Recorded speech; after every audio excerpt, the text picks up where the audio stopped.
So you've grown, healed and evolved, but you still feel like you're stuck in an old version of you. Why could that be? When we do the inner work and we create a new version of ourselves and we heal, we're going to start to feel uncomfortable doing the things that we used to do. There's got to be a change on the outside which matches the change on the inside. So if you're still spending time with friends that you used to spend time with, it's very likely they're not going to see the change in you, because unless they're on a similar path of evolution, healing and change, they're probably not going to understand that. And if you talk to them about the change, it could make them feel uncomfortable. People don't like to feel uncomfortable, so it's likely that they'll be happier keeping you in the same place that they've always seen you in. And if you're finding that you're spending time with friends and they're not understanding you and that you're getting frustrated that they can't see the change, it's just that they're not ready to hear it yet. They're not in that same place. And it's not about rejecting friends or criticizing them, but it's about finding new people in our lives who match our energy and understand the path that we're on and can help us to continue to grow and evolve. Of course, it can be uncomfortable because it could be the friends that you've had for many, many years that you love and you enjoy spending time with, but you're just not on the same wavelength anymore. It could be environments. It could be that you're still going to places that you used to go to and now those places no longer serve you, and you're not really comfortable spending time in those environments. Again, difficult to change, because if it's something you're very comfortable with and that you've done for many years, you've now got to make the effort to find new activities to do, new places to go to, and new people to be around. All this takes effort.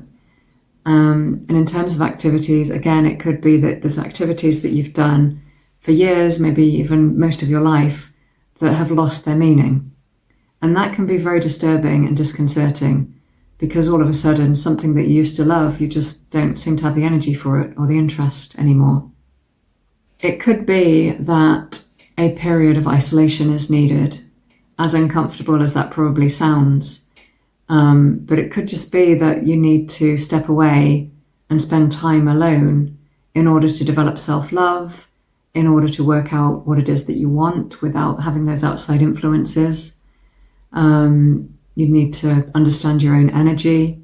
So what do you feel like when you're not around other people? Do you feel anxious? Do you feel sad? Do you feel excited? Do you feel energized? Do you feel tired? When you're around other people all the time, it's difficult to work out what belongs to you and what belongs to other people. But once you spend time by yourself, you have to really face up to facts and see, if I'm irritated, maybe when I'm around people, I'll blame that on somebody else. But if I'm by myself and I'm feeling irritated, that means there's something within myself that needs healing, that needs processing, that I need to work out. So a period of isolation can actually be very healthy, despite what we're told about society kind of expects us to be busy all the time, that to be productive, to be around people, to feel important, to feel wanted. So spending time alone can be really challenging because it makes us question all of those things, question our self-worth, belonging. It's just a question of belonging and being wanted, and people wanting to be around us. If we're alone, does that mean that we've lost our purpose or our friendships? Some signs that you're still clinging on to the new could be that you feel like an imposter. Are you finding it hard to say no? So other activities or places you're being invited to, or friends are inviting you out and you don't really want to go, but you're going anyway, finding it hard to say no.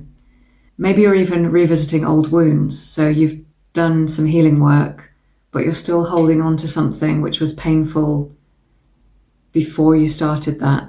And maybe you can let that go. Maybe it's no longer an issue, but you're still kind of holding on to it in your mind, almost as a way of avoiding the next step. So I think we need to recognize the evolution. You may not like that word. It's not a word I use very often, but there is a growth and a sense of stepping up and becoming a better version of ourselves. We need to embrace that and recognize it and honor it and be excited about it. And part of that involves finding new environments, activities, and friends which we relate to in the new version of ourselves. So a challenge for today, for this week, is to identify one thing, one behavior, one activity, one environment which no longer serves you, and to let it go.